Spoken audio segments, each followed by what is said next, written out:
think let's get started. Good morning, everybody. My name is Gunnar Hillert, and together with Gary Russell, we are both members on the Spring integration team. We would like to give you an introduction this morning on Spring integration and Spring Batch.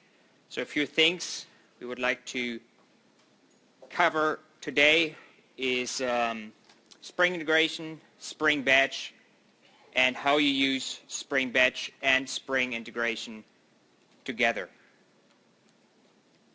I will cover the first part of the presentation, Spring integration.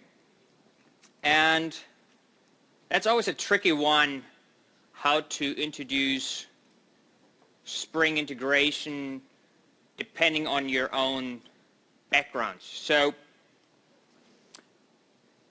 I will try to go this route and talking about integration styles. So depending on where you are within your own organization, where your applications you're dealing with are, we typically see different integration styles such as business-to-business integration. So your organization has to deal with external trading partners, suppliers, etc.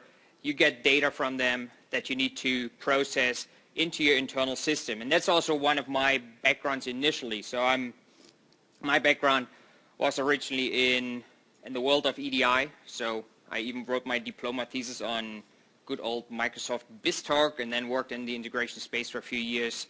So anything from 850s, 810s, and all those good numbers in the X12 standard, that's my world. So I'm mostly familiar with the business-to-business integration side.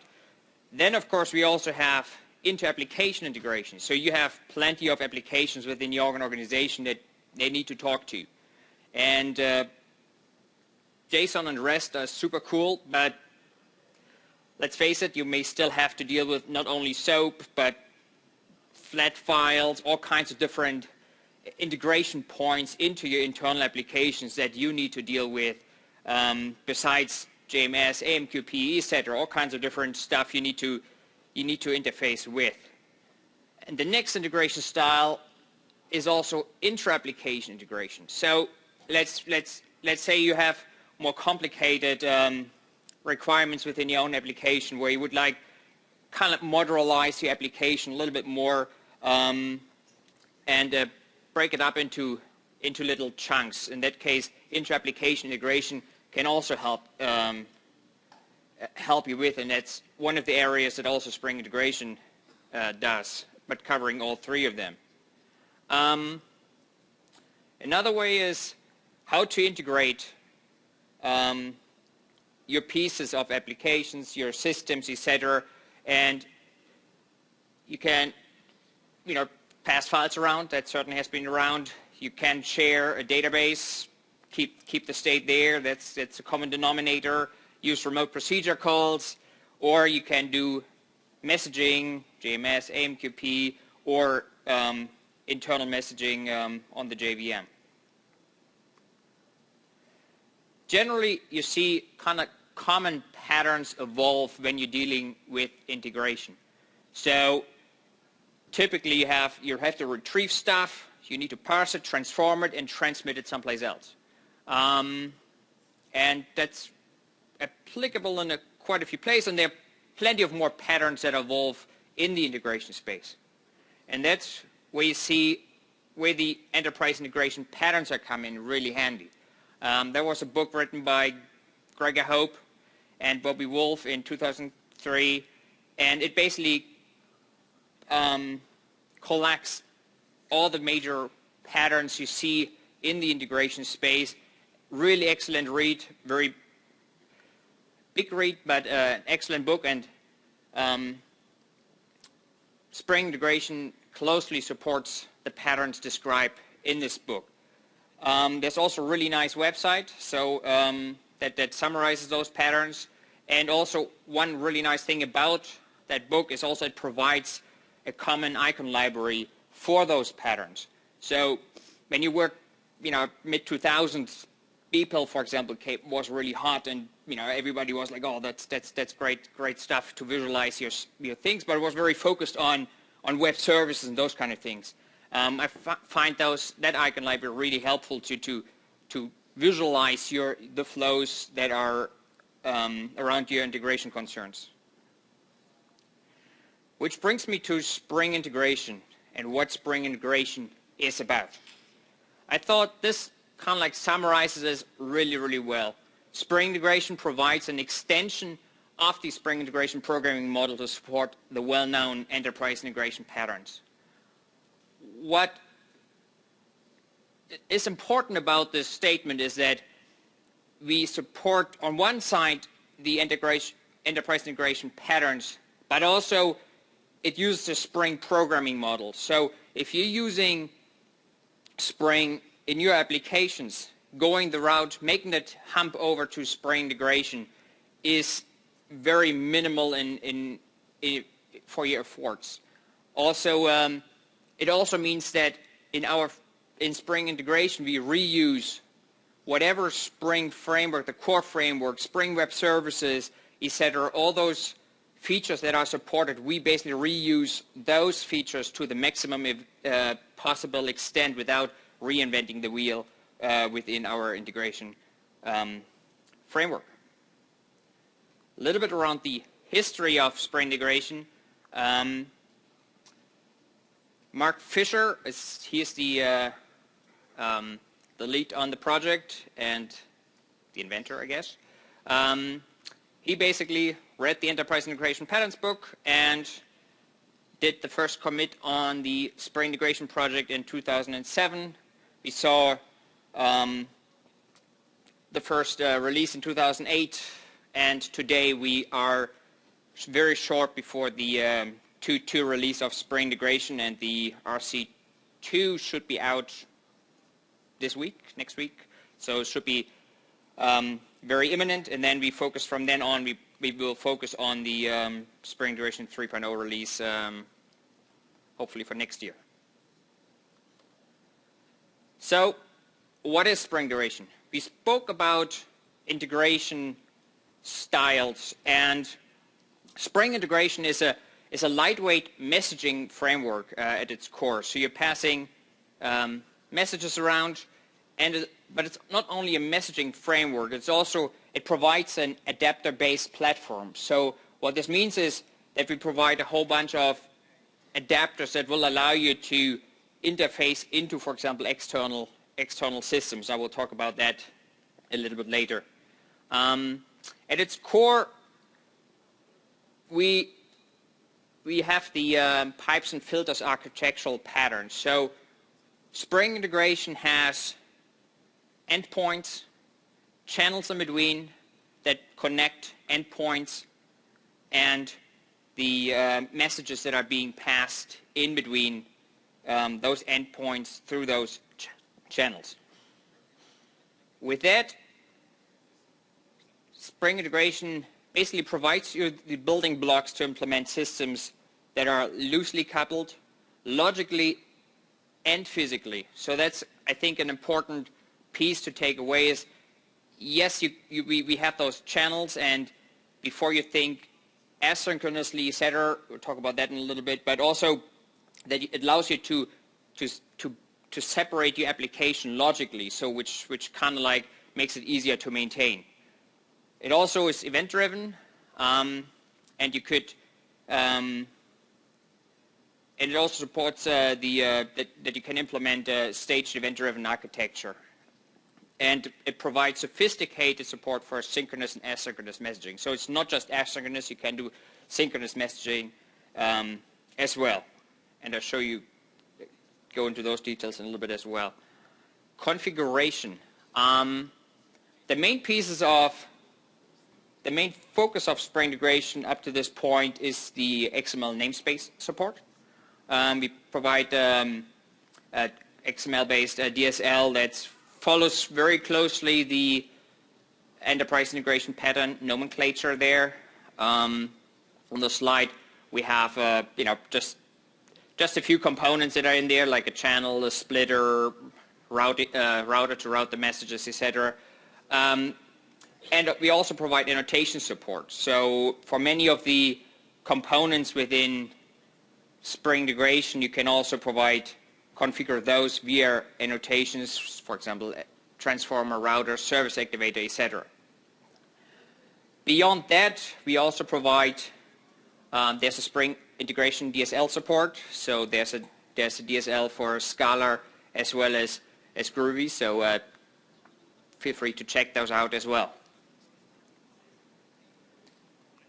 Deployment options. So when we talk about Spring Integration, it does not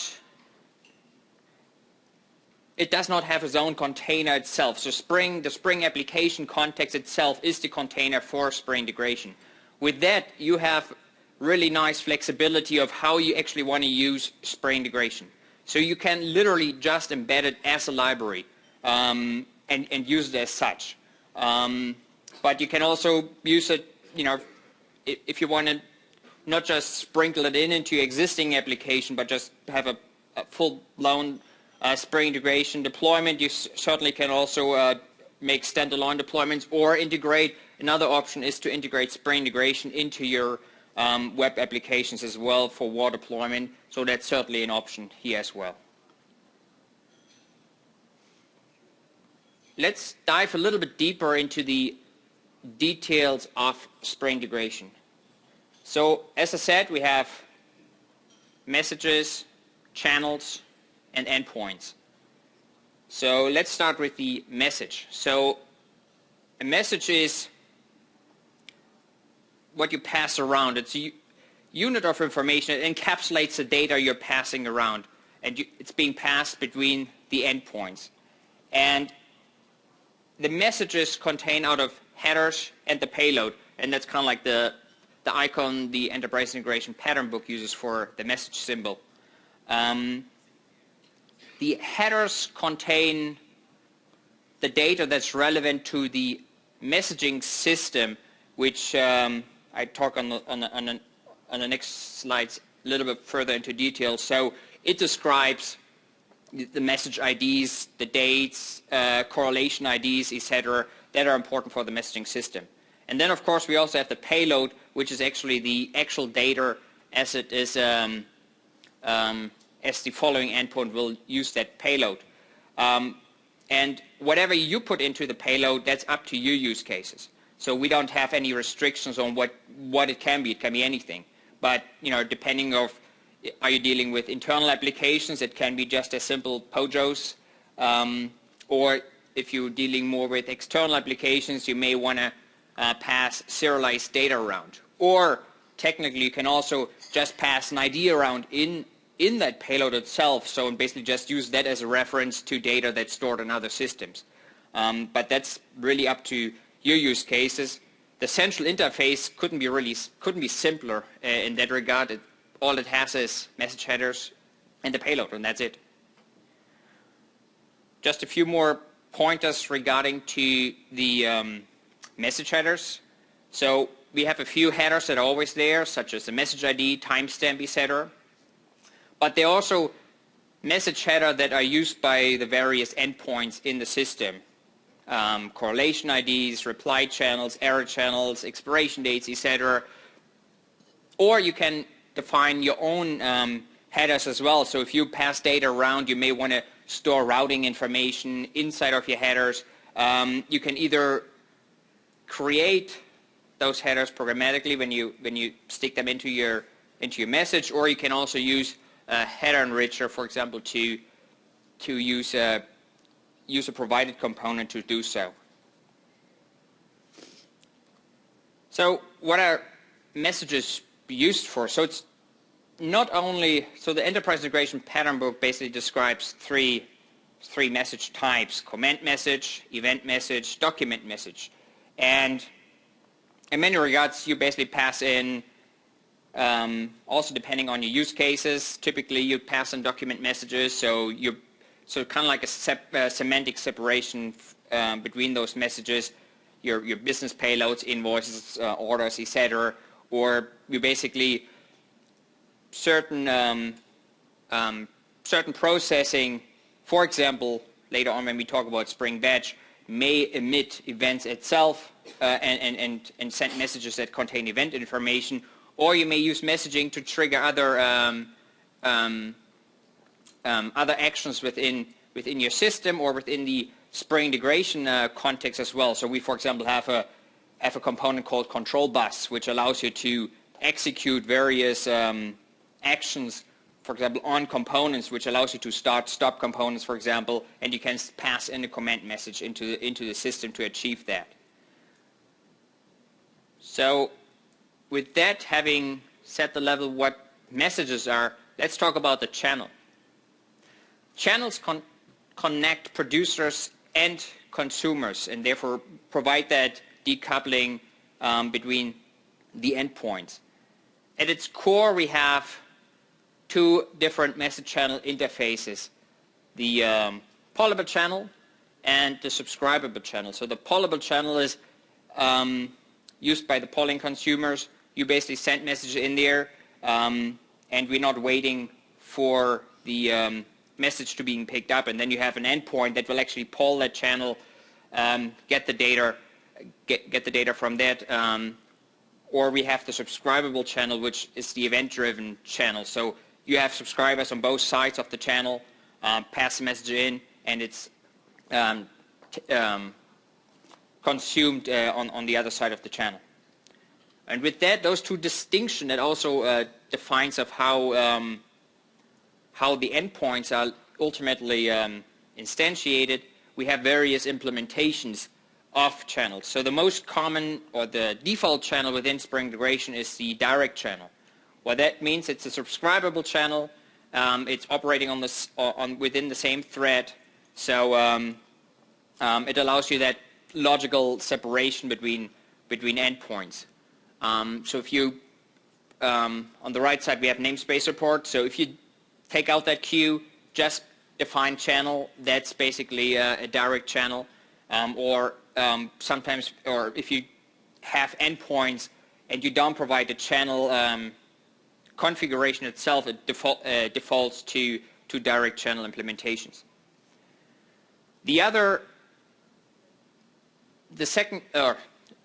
On the other spectrum, in terms of pollable channels, we have the queue channel. So if you would like decouple your endpoints and have asynchronous behavior, you can use the queue channel in order to break your endpoints up there.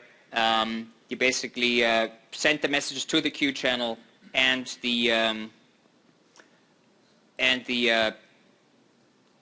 message flow basically you're not waiting for the processing downstream of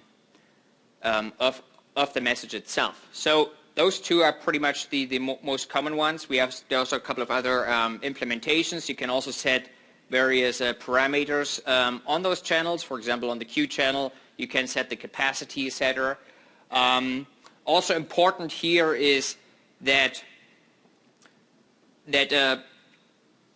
those, depending on which channel you use, it also has implications how transactions work. So if you use a direct channel and you have a transactional scope on your endpoint, or on the those components further downstream will take part within that same transaction, versus when you use queue channels or the asynchronous processing, those components are outside of that transaction, so you may then have to deal with compensating transactions, etc., to make that happen. So one more thing about channels. There are also different persistence models for channels. So we have, by default, they're all in memory. However, we also have channel implementations that are basically JMS backed or AMQP backed, etc. So there are various options there as well, and you can switch between those transparently within your Spring integration application. So that's kind of like a nice feature, having those channels within your application, giving you that additional flexibility. Let's talk about endpoints. As I said, depending on what type of channel you connect your endpoints to, you're dealing with polling or event-driven endpoints. And endpoints can be inbound and outbound, unidirectional in the case of what we call channel adapters, or bidirectional in the case of gateways.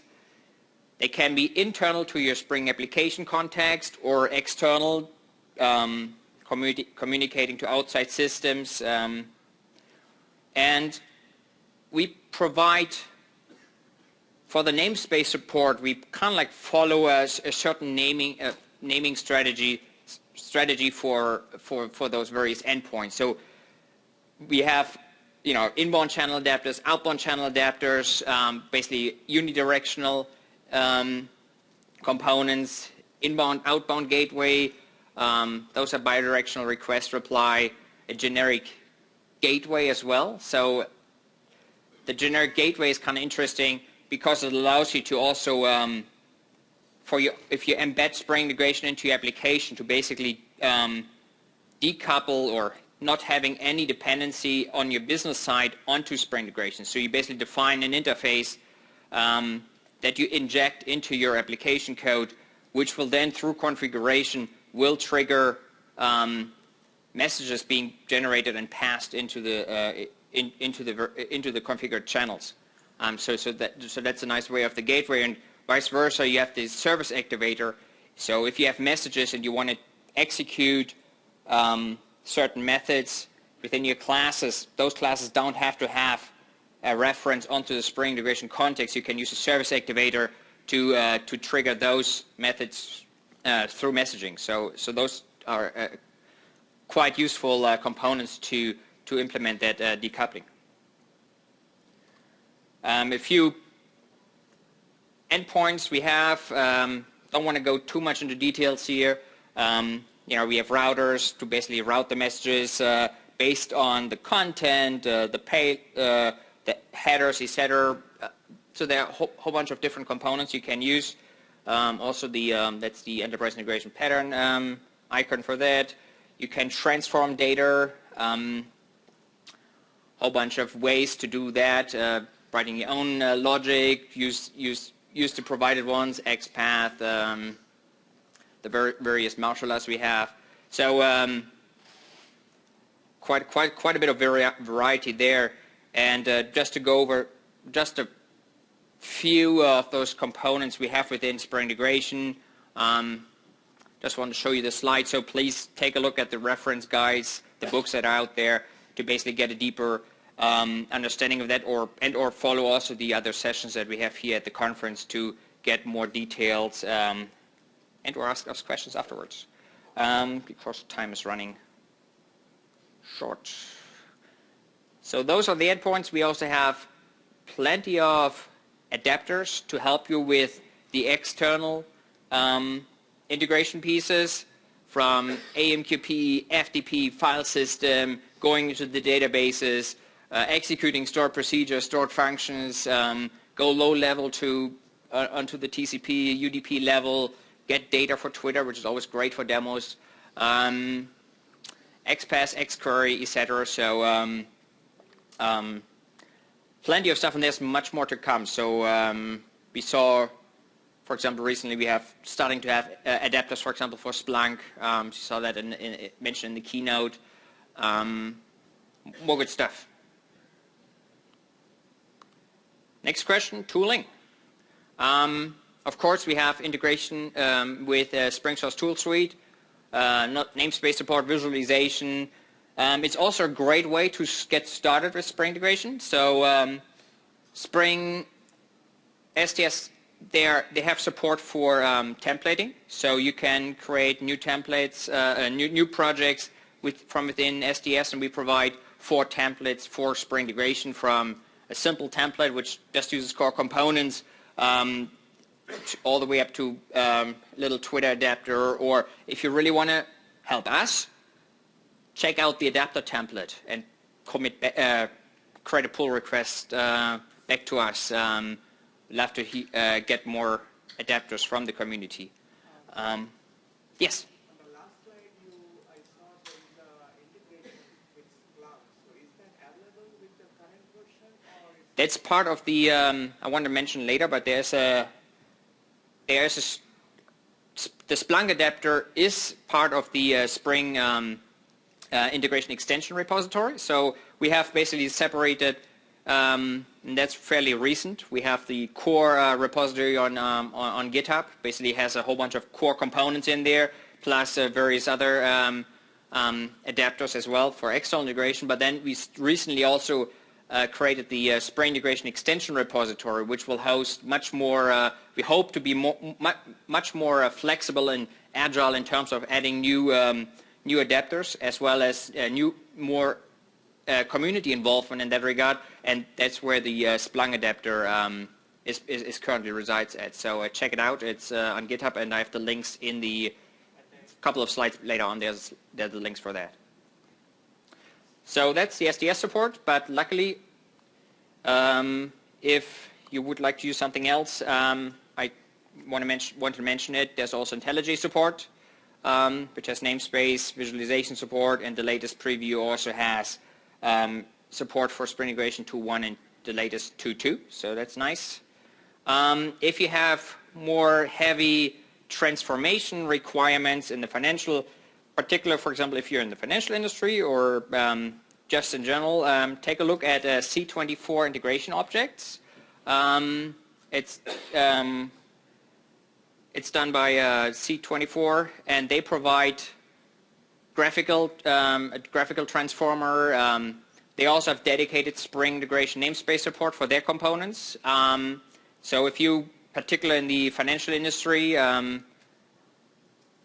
need to have messaging support from their side, take a look at their stuff as well. And the base C24 Integration Studio is also free. So and John Davis, who is behind it, he is also giving talks here at SpringOne. So check it out.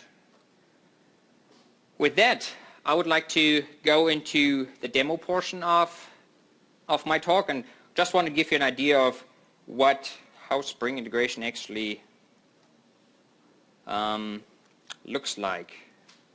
And let me just go in here.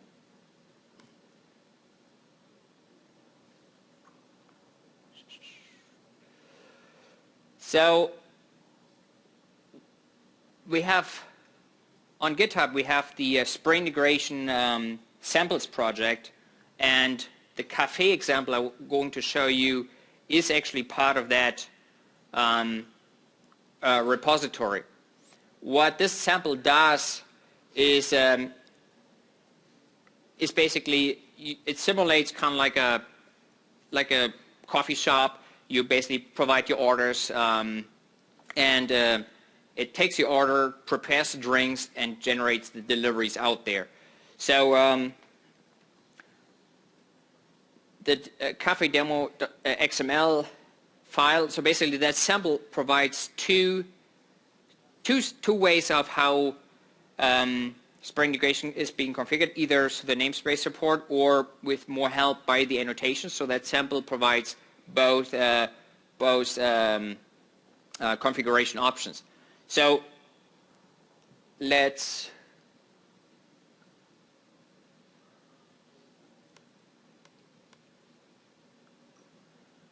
on the top we have our namespace declarations, and then we provide, let me just go back one slide, forgot to provide that flow overview.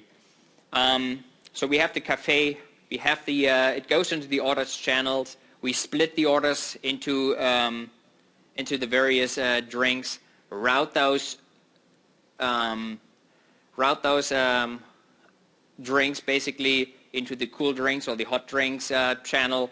Then we prepare those drinks, they go into the prepared drinks channel, and then we aggregate those drinks back together, and then they're ready for delivery, and that concludes this sample.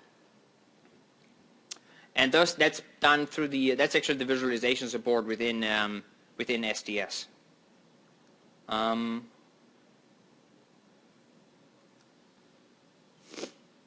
So we have a gateway over here. which let me just jump into that one,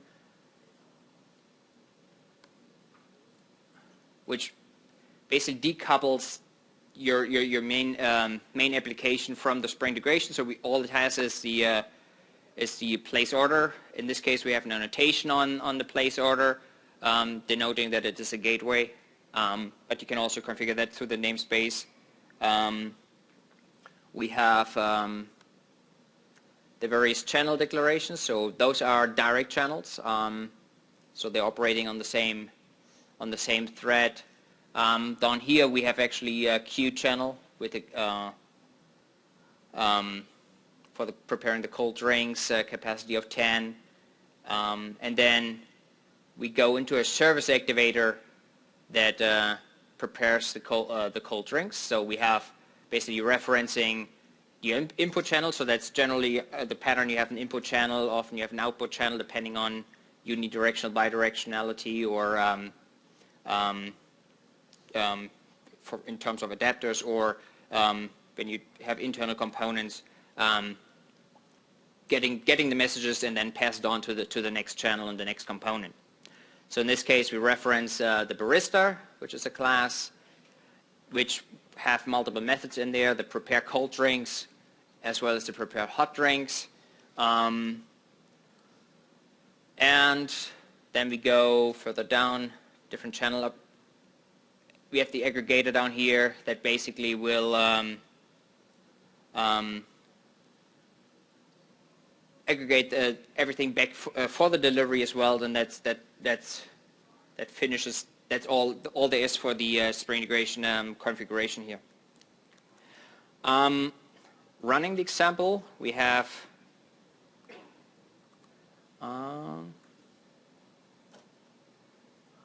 let's do it through the command line. Oh, I should bring that one up to the big screen.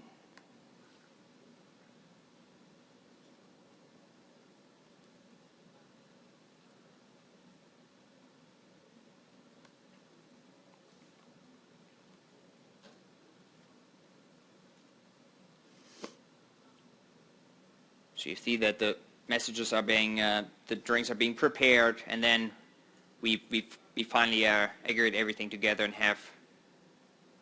we will get the prepared deliveries, and that goes on, on forever. But that's one sample we have for integrating. This sample basically operates within the same Spring integration, within the same Spring application context. So if you take a look at the samples itself, we also have not just a sample. Since this is running within the same application context, if you would like to, we also provide samples to basically show you how to break your application up into more independent pieces. So there's two samples also. One is using JMS and one is using AMQP, where you actually have separate running processes within your used for the demo to basically pass the messages back and forth. So decoupling the message processing there. And as I said, that's our samples repository. We have over 50 samples and applications that you take a look at. They should get they're really easy to get started with. They're all run independently. Setup is super simple. Just check out and clone that repository. They are kind of like ordered by basic, the various by various levels, basic, intermediate, advanced, a couple of applications in there. So that's a really great way to explore the capabilities of Spring integration. And use the templates to get easily started. Check out the samples. Books, we have really good reference documentation, which is a couple of hundred pages. So take a look at that. However, there are also 3 books on Spring integration right now. And Mark Fisher just published his book, Spring Integration in Action. So that's hit the shelves in October.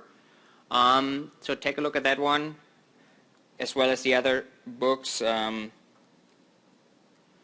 Source code, we have a whole bunch of repositories for Spring integration, core repository samples, extensions, templates, the DSL support, so everything is in the open source.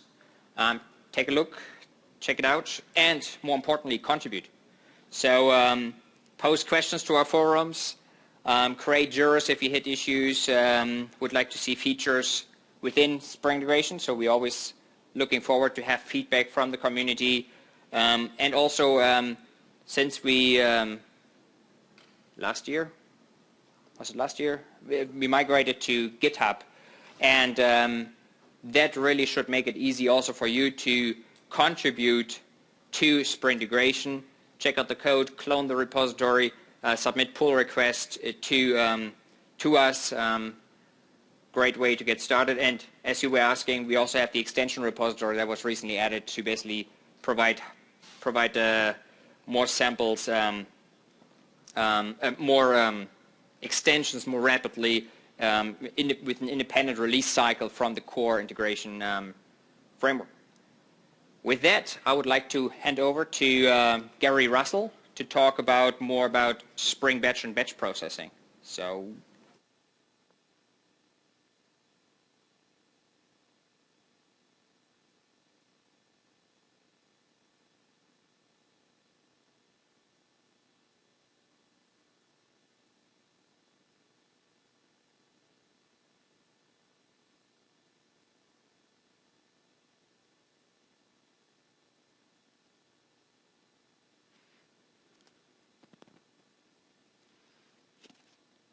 Thanks, Gunnar.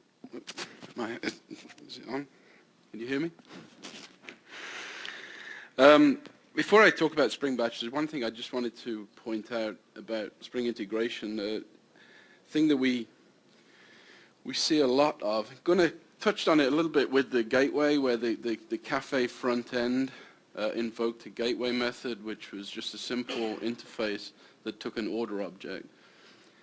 There was no messaging infrastructure, so that cafe front end, the main program that sent a message to into the system, had no knowledge that there was a Spring integration messaging system underneath.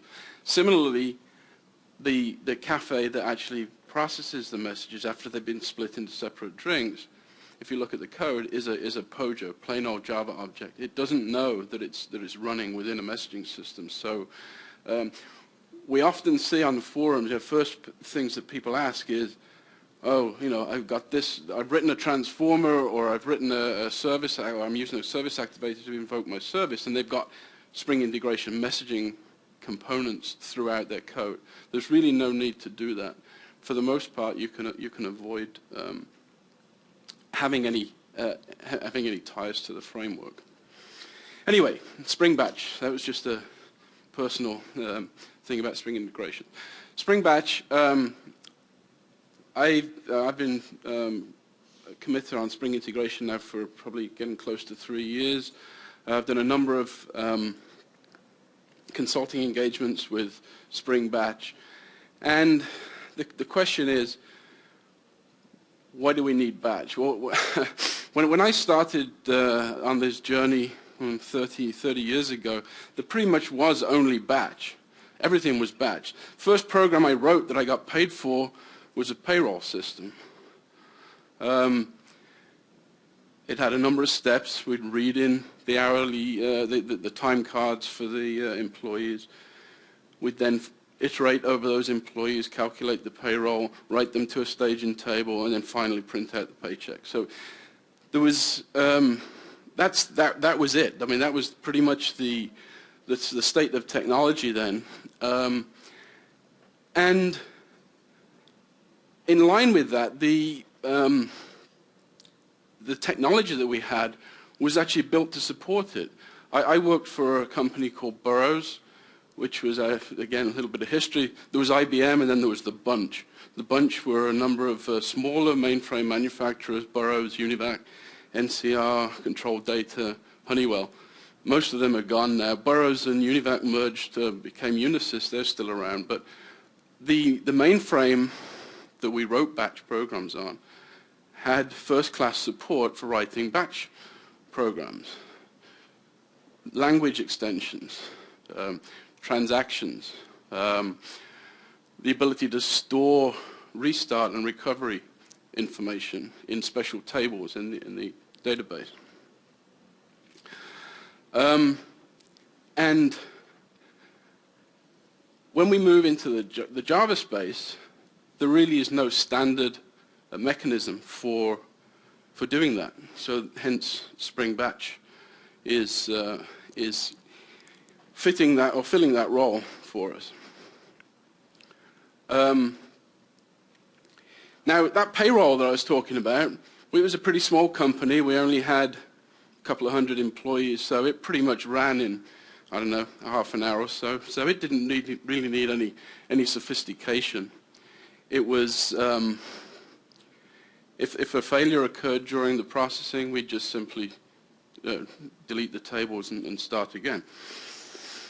However, before I moved into this line of business, I came from a manufacturing background, industrial engineering, and we had you guys probably call it ERP now, Enterprise Requirements Planning. Back then it was MRP, Manufacturing Requirements Planning, where we would take the purchase orders and forecasts for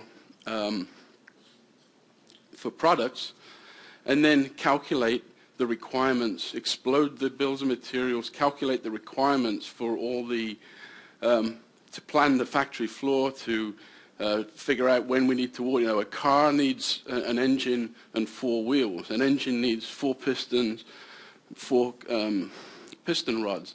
Piston rod needs bearings. So, you know, we need to deliver 3 cars in December. You roll that back and you calculate, well, we need to order these bearings from a supplier in October, or whatever the lead times are.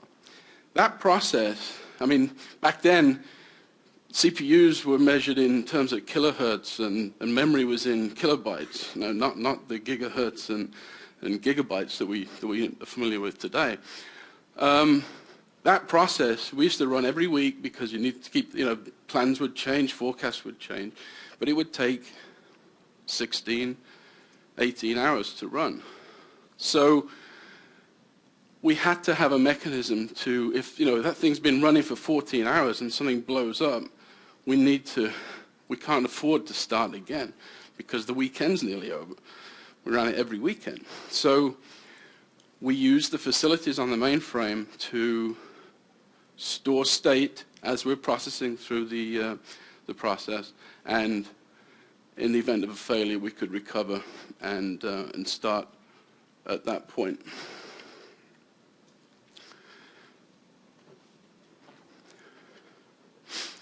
So, as I mentioned, we moved, we move into the modern world. A lot of work now is online, real-time stuff, but we still have a need for batch processing. Things like bank statements, things like payrolls. We still need a mechanism to do this kind of batch processing, and we still have long-running jobs that we need to have things like restart and recovery for. As I said, there is no standard way to do that in Java, so everybody ended up having to roll their own, come up with their own techniques to store state for the long-running jobs. So Spring Batch fills that role. As I mentioned with the payroll, you know, the jobs typically involve a number of steps where we go through a process. We do some, maybe we'll upload some data from a file into a database table. We then iterate over that data, and then perhaps do something at the end. So in the concept, these are more general batch concepts rather than Spring Batch. Typically, you've got a job that's got one or more steps that need to be executed. Now, for performance reasons, we typically want to group more than one activity into a transaction, because, again, we're processing very large amounts of data. If we did a commit on every single row, it would just be unbelievably slow. So typically, in a batch world, we do some level of chunking. So we may maybe read 100 rows from a table, do the processing on them, write the results to another table, and then commit. So we're going to commit them in chunks. Spring Batch provides first-class support for doing that too. Oftentimes we want to delegate to some business logic, and we'll talk about that in a little bit. And Gunnar already mentioned that that we can actually delegate to Spring integration too for some of these things. We have a concept of a job launcher. So Spring Batch has the notion of a launcher. We have a definition of a job, which is a Spring application context, and then that job invokes some business logic to perform these tasks. An example might be a simple file load. So we start with a flat file that's sitting on a file system. We read that data in. Maybe we do some processing, some transformation, and then write the results out to a database. So it's like a simple ETL job.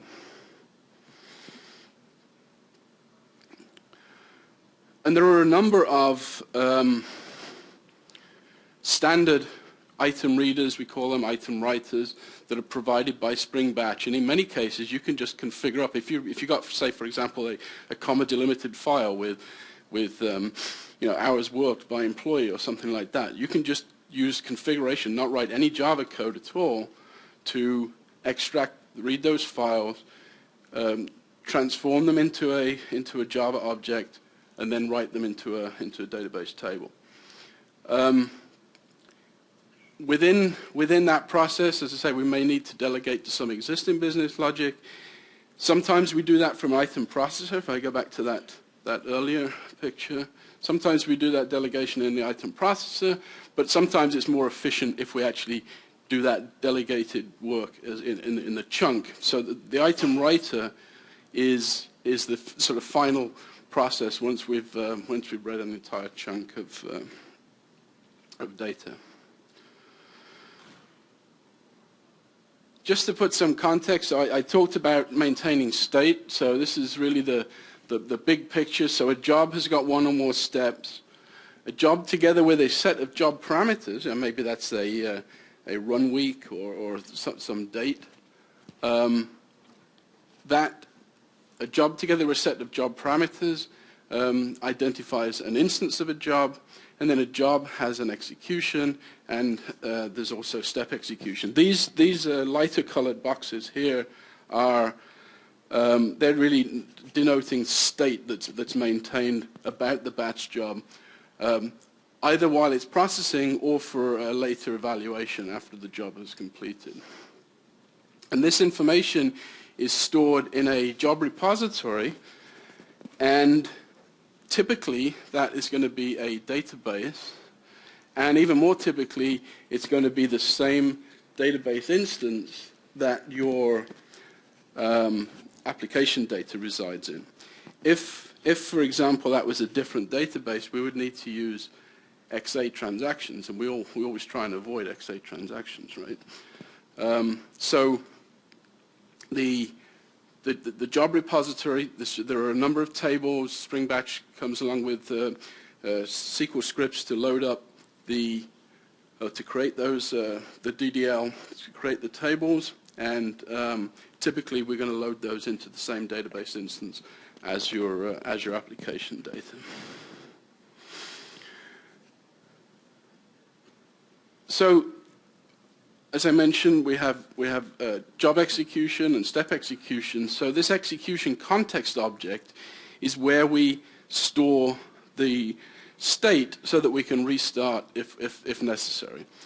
This equates to what I was talking about on the mainframe. This would be we had to do that in the mainframe days. We had to programmatically decide what state do we need. Maybe it's just a row number in a flat file.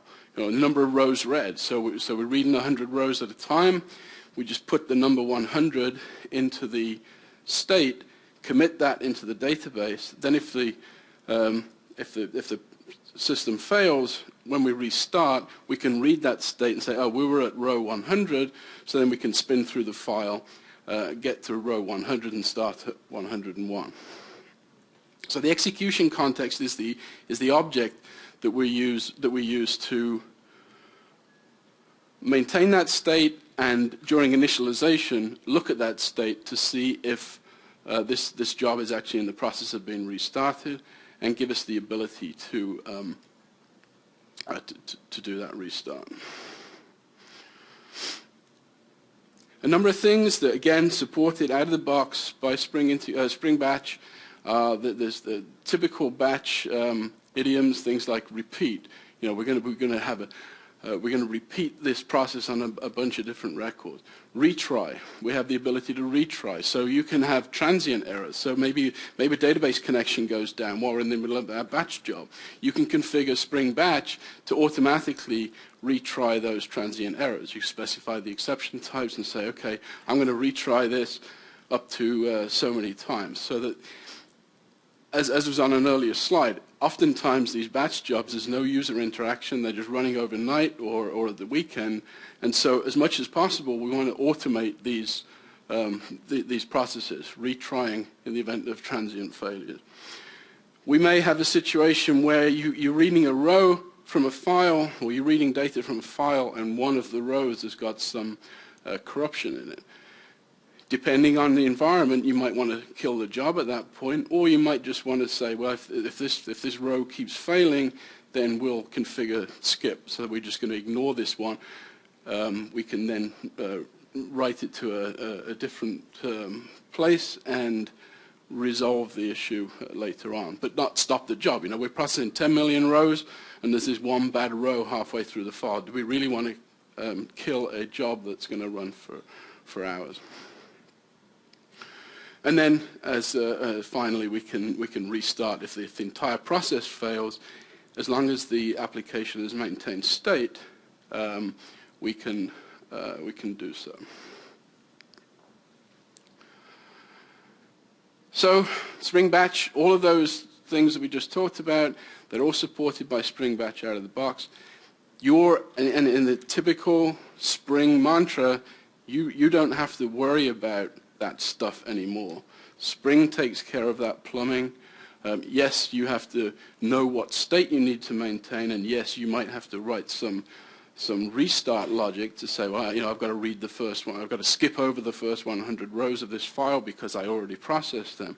But the infrastructure, the storing of that information in tables, etc., is taken away from you. The batch will just take care of that for you.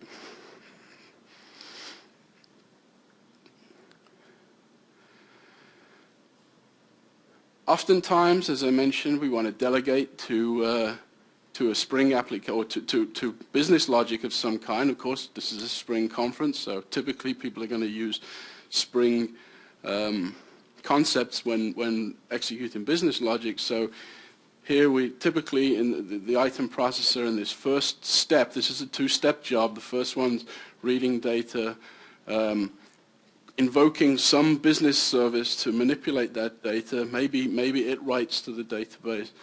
And then the final step is to go through that staging table and produce a report. And because this is a Spring integration and Spring Batch, we also have a slide here that shows that typically, or very commonly, we see this where the item processor or the item writer actually delegates to a Spring integration application. In this case, invokes a gateway. So the item processor is a simple class that invokes a method on a gateway. The item processor doesn't know it's invoking Spring integration. It's just invoking a method on an interface. It's a simple application. It just sends a message to a service activator. The service activator processes the data, returns the result, which is returned back to the item processor.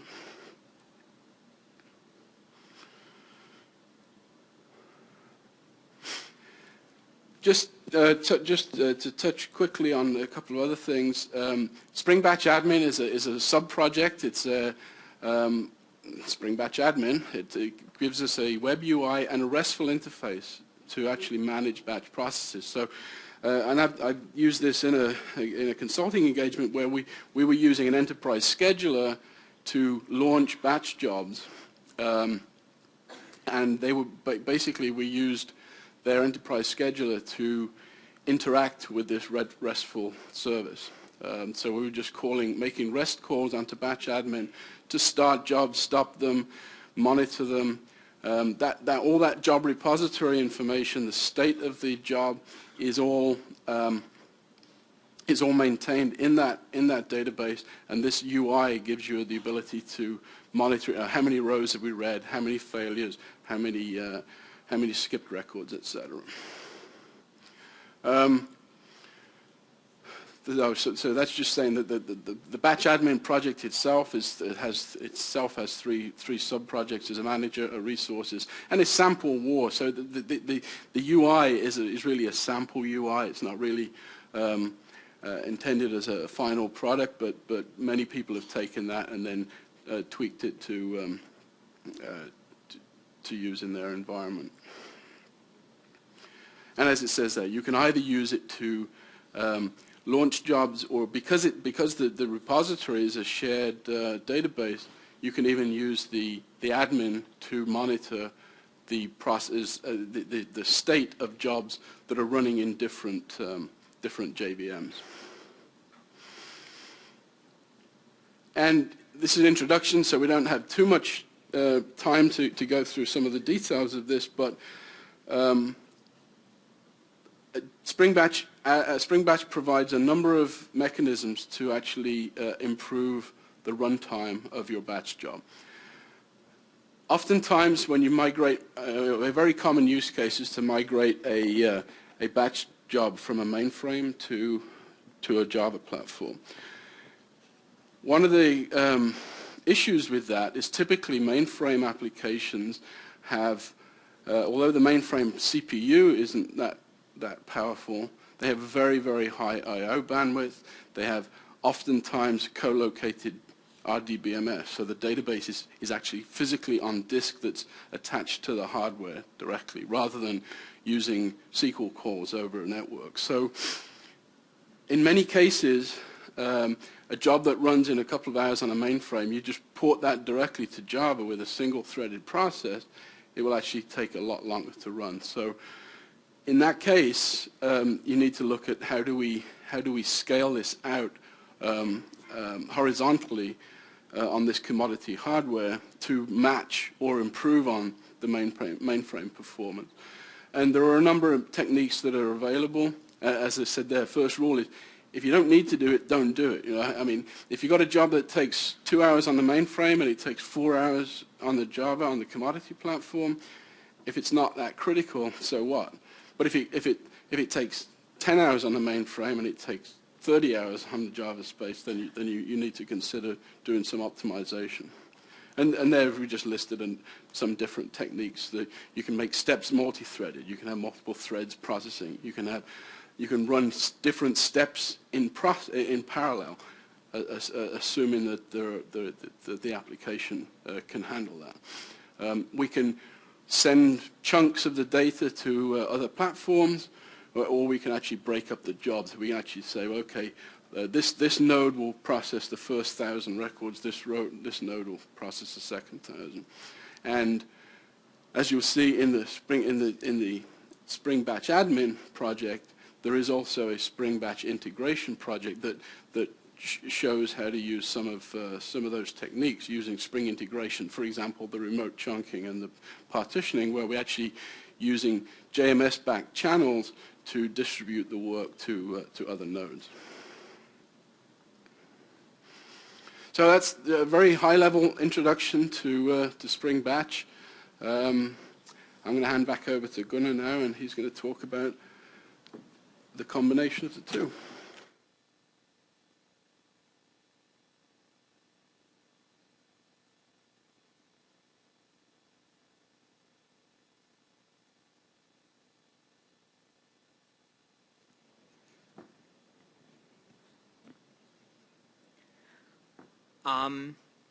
So Gary already had referred Spring integration in a few spots. I just want to summarize or portray some of the ways you can use Spring Batch and Spring integration together.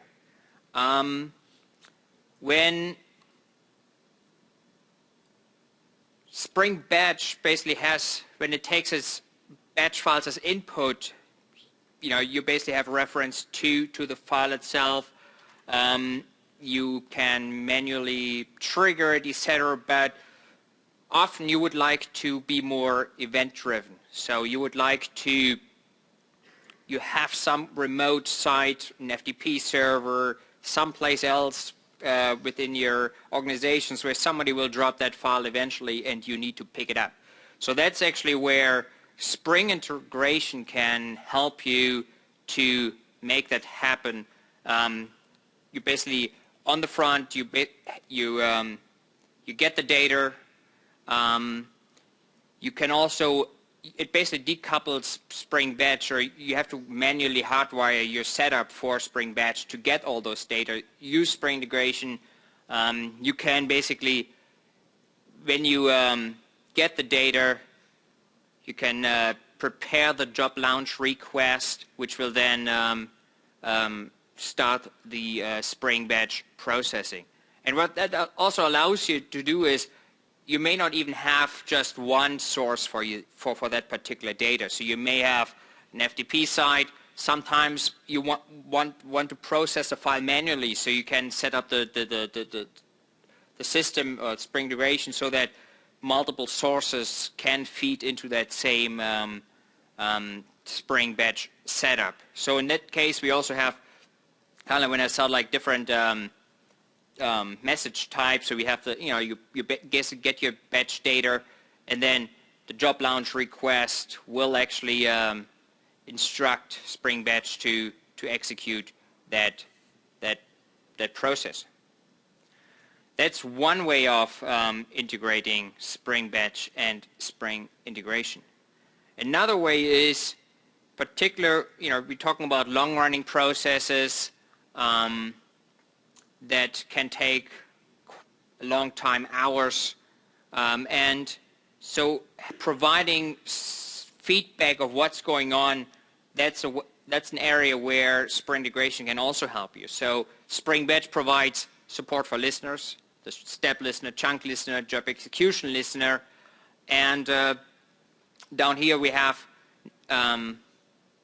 namespace support for where you have your batch job. You basically set up your listener, and that listener will then actually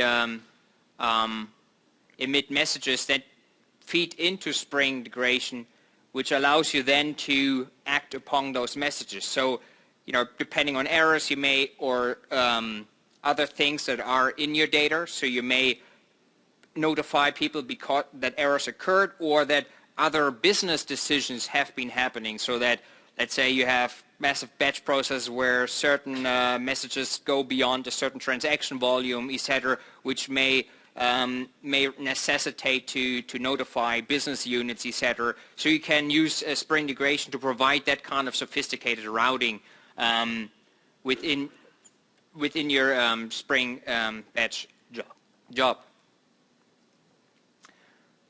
And thirdly, you can externalize the batch process execution itself, and Gary referred to that already, that you can, particularly if you have complex batch processing where you do for lots of things happening within your item processor, the item writer, etc., you can offload that kind of complex processing to Spring integration, as Gary pointed out, and if beyond that, it also provides Spring Batch has support for asynchronous execution of that workload into Spring integration. You can not only execute upon the items, but also do the chunk processing using the chunk message channel item writer. So those are the three ways you can actually use Spring Batch with Spring Integration together. So on the front end, on the back end, or from within. So depending on where your use cases for your batch processing requirements are. So that's kind of like, want to give you that little bit of a high-level overview of using both together. And you will probably, moving forward, see much more integration points between Spring Batch and Spring Integration, since they are within our project umbrella, so to speak. With that, since we are kind of like the opening session for SpringOne, there are many more sessions on Spring Integration and Spring Batch here at SpringOne. So a couple of sessions that I wanted to point out, how you can use Spring Integration with Grails. Come to our talk tomorrow about what's coming in Spring Integration 2.2. So that's tomorrow. Spring Integration in the wild, batch processing sessions. So check it out. There's certainly a good variety here. Also, we're planning to have a couple of lightning talks on Thursday. So depending how well everything goes, we should have. Gary, for example, wrote an endpoint within Spring Integration to provide SockJS WebSocket support for Spring Integration. So we plan on potentially demo that within the lightning talks on Thursday. With that, where we are on springintegration.org. Follow us on Twitter. Also follow the hashtag Spring Integration. So that we usually try to update everything there as well. The slides for this presentation are already on SlideShare, so they also will also upload them to the Spring, I think, to the account we have for SpringOne itself. And with that, questions? Yes. Oh, I forgot. Which one? Go ahead.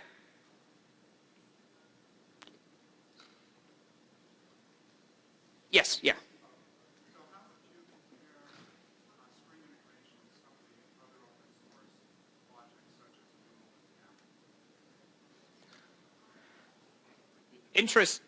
Basically, the question was, how do you compare Spring Integration to other integration projects out there, such as Mule and Apache Camel?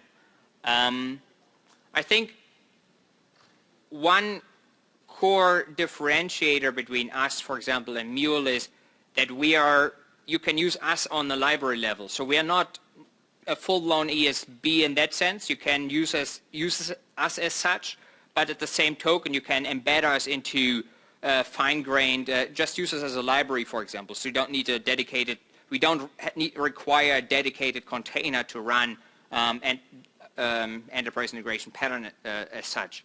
I mean, there are customers out there that there was one that runs Spring Integration on an ATM stack. So you can go down to that level as well. In regards to, for example, Camel, I think one interesting, nice differentiator we have is that we are so heavily entrenched in the Spring ecosystem. So we are using the Spring application context. We reuse, I think, much more so than, let's say, Camel does, the facilities Spring provides you without you having to relearn some of the facilities that are needed to understand the various components and integration points within Spring Integration. So I think one other thing is with Spring Integration, we really have the channel is a first-class citizen. So the channel has been elevated to the point where your endpoints really don't know about each other. You don't wire an endpoint to an endpoint. An endpoint sends a message to a channel, and another endpoint subscribes to that channel. So the coupling is very loose in that respect. So, for example, you have, in one instance, you may have an in-memory channel, but you can transparently switch that over to a JMS backed channel without you literally having to make any further changes to your endpoints itself. So that's a differentiator. As well as you can act on those channels as well. So you can have wiretaps that basically introspect whatever comes through that channel. You can do logging for logging purposes, etc., or start new flows based on items that are coming through that channel. So that gives you that option. Or you can use channels as well, for example, to ensure that only certain object types, for example, are passed through that channel. So there's quite a bit of sophistication around those channels that Spring Integration provides you. Does that answer your question? Okay. Yes. Yes, in the middle there. Yep. Yes, you. Okay. My question is very similar to that one, but this seems to overlap also ETL tools such as kettle presses, but specifically you have a lot of readers, loaders, transforms, putting things out to channels. So how would you make a decision to use an ETL versus Spring Batch for integration?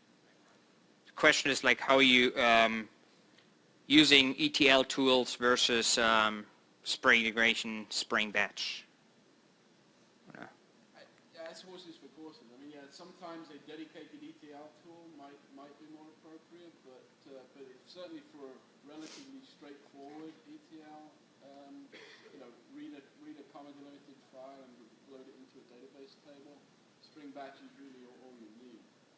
So, but yeah, I mean, certainly if you've got very complex mapping between your input data and your target place, then maybe a full-blown ETL tool might be more appropriate.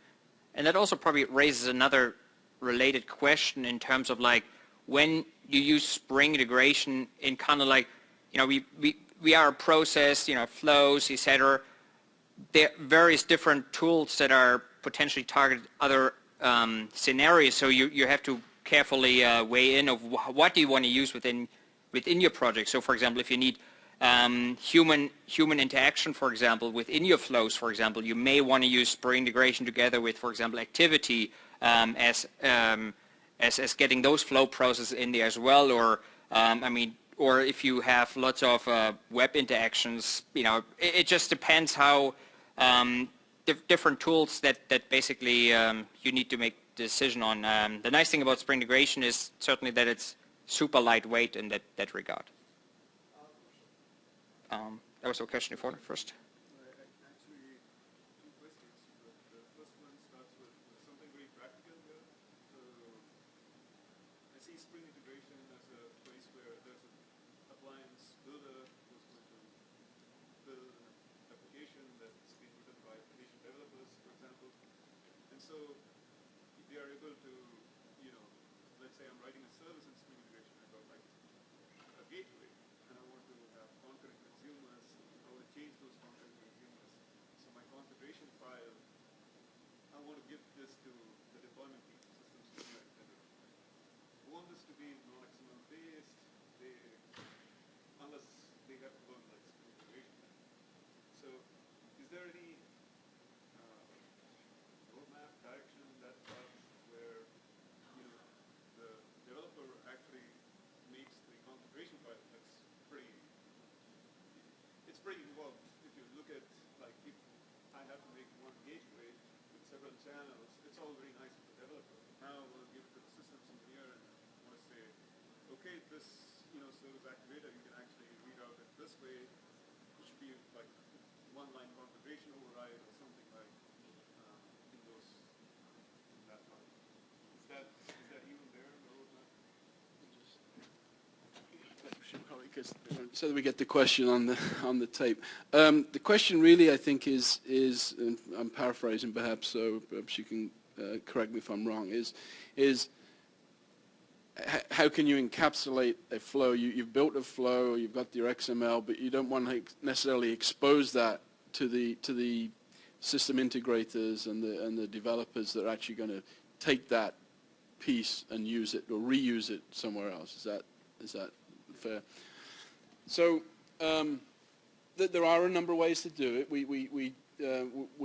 There is a Dave Taransky who's also done some work on Spring Integration. He has a project in his Git repository called Spring Integration Flow, which is a way of encapsulating, and from that point you only invoke a gateway. He basically has a gateway, and you invoke the gateway, and then behind that gateway is a whole Spring Integration Flow.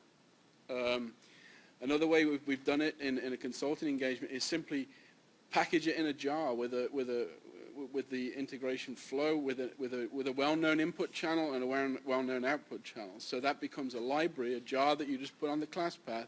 And if you want this piece of functionality to take place, then send the message to this channel and receive the reply from another channel. Gunnar mentioned in the slides we're looking at the DSL approach to make it a little less XML-ish. There's some work going on with Scala and Groovy. We also anticipate moving forward is maybe a Java builder, like a fluent Java API for building flows as well. So, I mean, I can't give you concrete roadmaps, but those are some of the things we're thinking of. Sorry.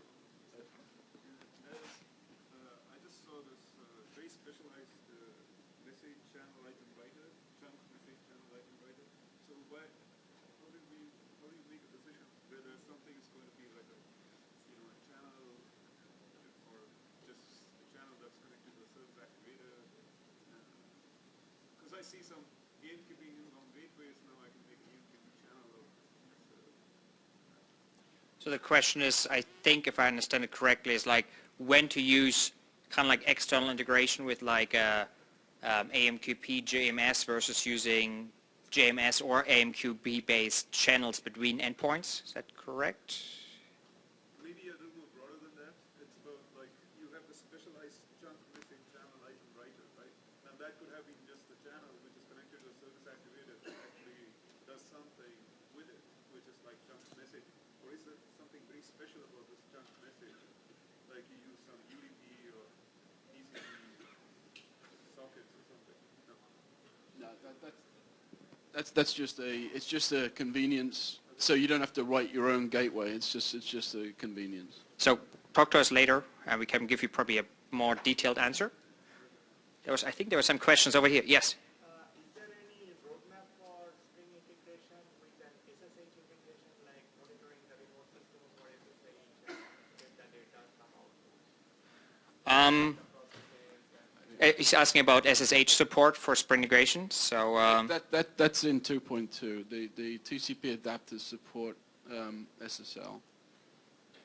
But will that mean I can SSH to a remote machine over TCP and then get some output? Oh well, you can do. I mean, you can use SFTP. There are SFTP adapters, which is basically FTP over SSH.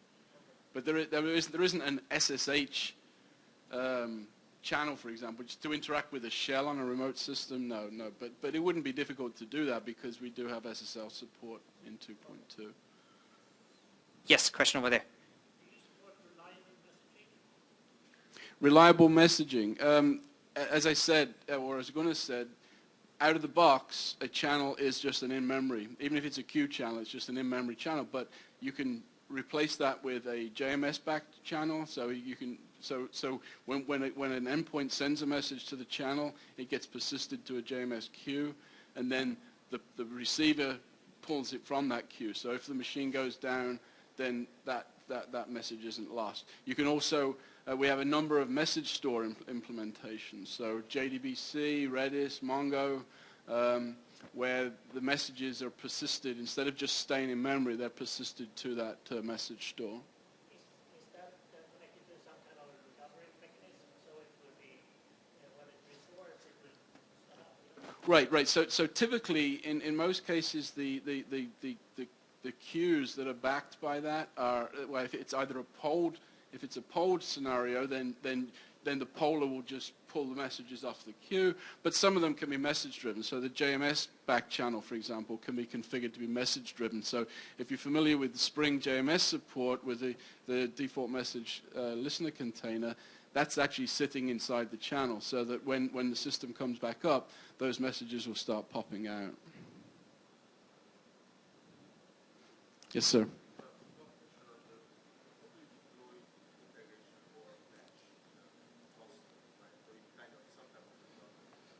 question is how to deploy Spring integration, Spring Batch in a clustered environment.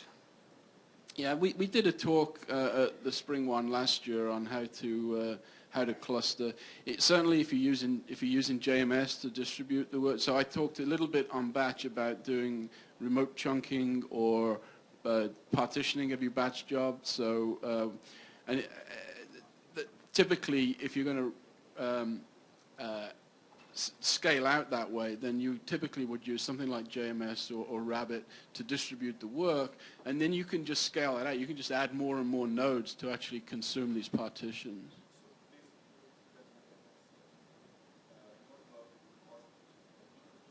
I'm sorry?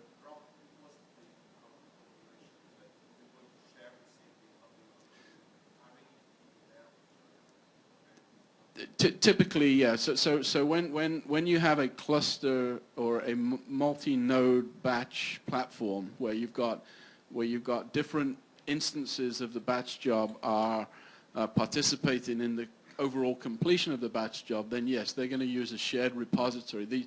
These partitions. What happens?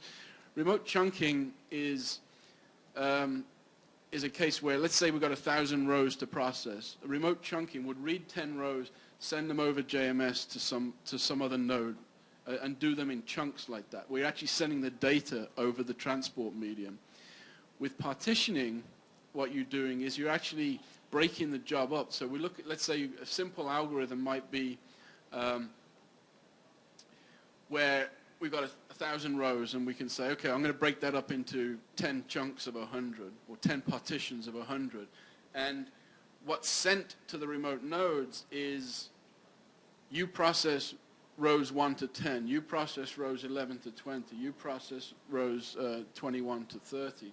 So you're not sending the chunks, you're sending metadata, you're sending data about the chunks. So, and then each of those partitions becomes a first-class citizen in the repository itself with its own state, with its own progress information, and so then the master, the one that actually fired all the work off, can then assess when the job's complete.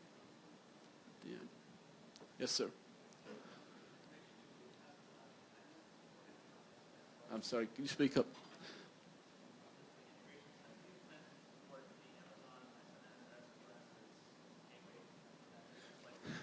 It sounds like a extension project. Which is actually on the way. So I'm actually working with the contributor together to get actually full Amazon Web Services support into Spring integration. The first one will be the email support. That's the first one, and then we provide the other web services components itself. So they still need to be code reviewed, etc. But expect probably the first few kind of like, I guess, experimental releases in the extensions repository to show up in the next, I would think, next couple of weeks. Yes, sir. Spring batch, I expect you get your chunking configured, but go in the process, when you go to work, batch job, you got a new file you have to take in, or you have a new program you have to run just one time.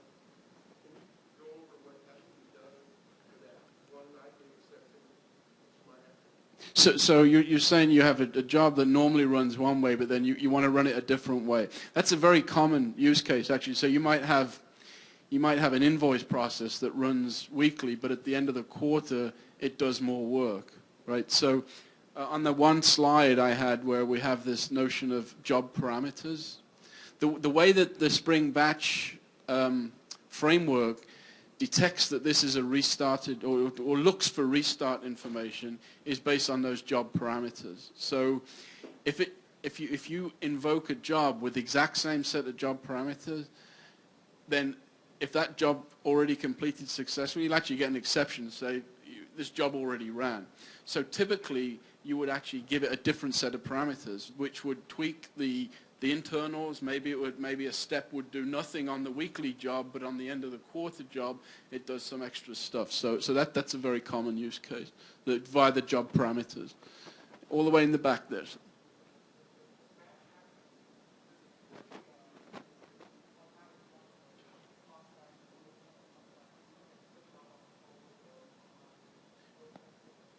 I'm sorry, put job on Hold. Okay, so the question is the batch admin. What kind of control do you have with batch admin? Yes, batch admin has.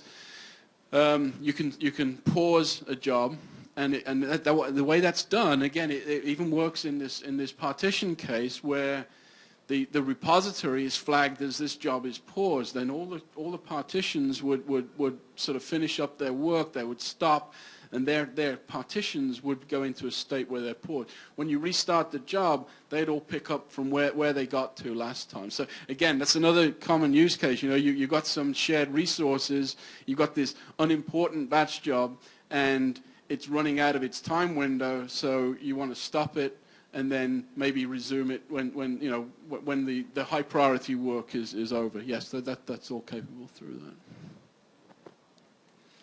Yes, sir.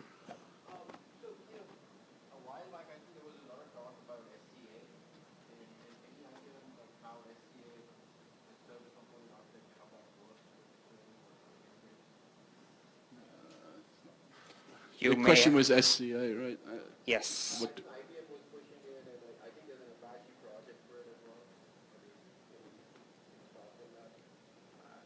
Beyond the support we have for the JMS integration, that has SCA support, but we ping us after the talk. That might be the... It's not something I have any familiarity with, sorry. What you mean by the service component architecture in the project for Apache Tuscany, that's right now the open source library. I'm sure you are talking about that. So I didn't hear you in the sorry. it's called Apache Tuscany. It's a SCA service component architecture. It's a component, but endpoint is provided as a web service. I'm sure he's talking about that. Okay. Well, I mean, there are. I mean, any web service can be invoked from a Spring integration app. We have both inbound and outbound SOAP and REST web service capabilities.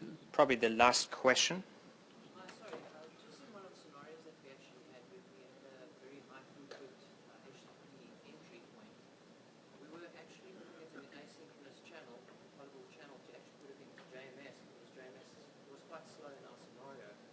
But a problem that we had was we were letting the provider know that everything's successful, but when the JMS went down, we lost all the messages. Right. What is the type of, I mean, how would you normally resolve this? So the question is, one solution to a slow JMS provider that was used in this case was to basically use asynchronous handoffs so that the messages were all in memory. The response went back to the user, but then JMS went down, so we couldn't actually process these messages. I think that was the, yeah. I don't have a good answer for that one. I mean, that's unless you went through some other more capable message store. So, for example, you might choose to use something like a Redis-backed message store to at least persist it locally on a local disk in a highly efficient manner, because Redis is very fast, and then have them pulled out of Redis. So you'd have a Redis-backed channel effectively, which would give you that persistence and a level of security on the data, and then have the other side of that channel be pulling the data out of Redis and sending it over to JMS. But either that or get by a more capable JMS provider. So thank you so much for coming here to our talk. Thank you. And we still stick around here for a few more minutes, so if you have any further questions, please